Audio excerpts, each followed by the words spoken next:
kong lutuin to kasi nung nasa Bicol kami, ito talaga yung hinanap kong kainin kasi ito ay galing sa Bicol Region o sa Camarines Sur o Camarines Norte, hindi ko kabisado, pero isa sa mga barangay or municipality nila is yung Bato. Tama ba? Search natin sa Google. Ayan, tama. Ayan. So, Camarines Sur, Bicol Region, Municipality, ayun, Bato. So, matagal na ako nakakakain ito nung time na doon pa ako nakatira sa Bicol. Pero kasi hindi ko alam kung anong istorya tungkol dito sa Pancit Bato. Pero ang sabi nila is, parang ang ginagamit daw na pampatuyo ng mga pancit na yan is solar. Kaya kumbaga kakaiba talaga siya.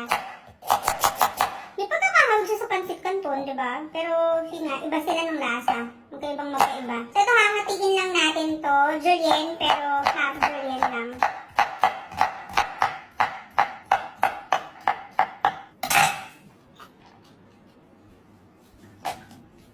So, tatanggalan natin ng litid itong baggy beans. Yung proseso ng pagluluto ng pancit bato, parang same na same lang din naman. And pati yung mga ingredients doon sa normal na pancit canton natin dito sa Manila. Akala ko talaga, Mars, nung bata pa ako, kaya siya tinawag na pancit bato kasi gawa siya sa bato.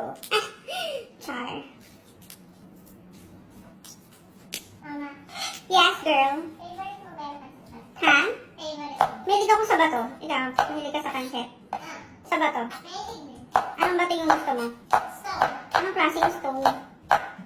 Himalayan. Tangan, stone yun! Salt yun! Bubita ka!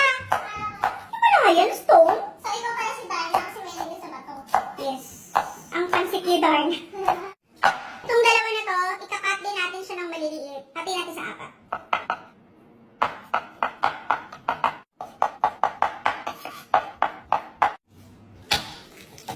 Ikakat lang din natin ng strips to.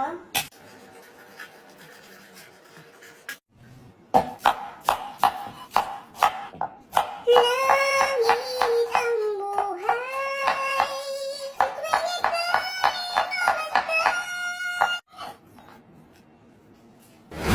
For the pechay, hihiwain lang natin ito ng maliliit na hugasan na to.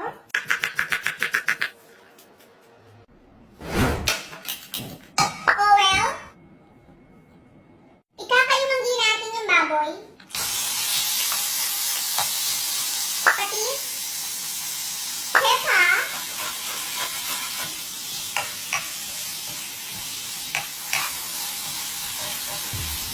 Balikan natin to pag kayumanggi na.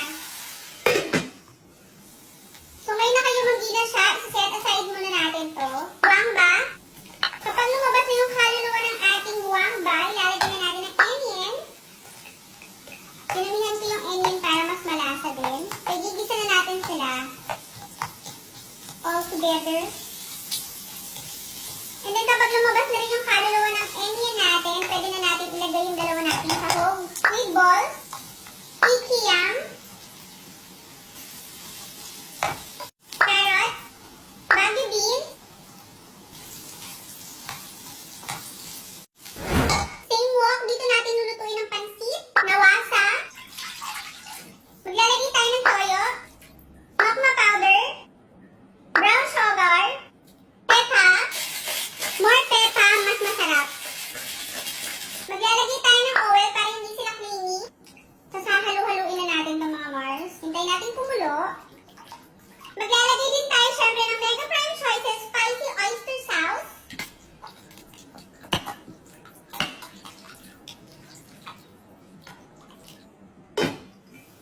Pag gina-gina siya, mami, ilalagay na natin ang ating pancit bato.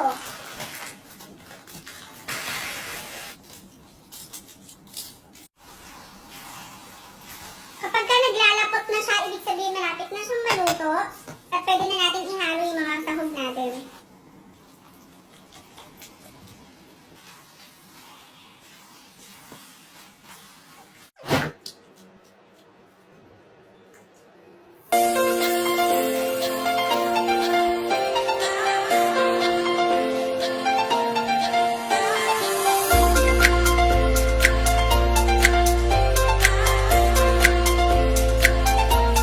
Ate Aya! Merienda na tayo, bilis!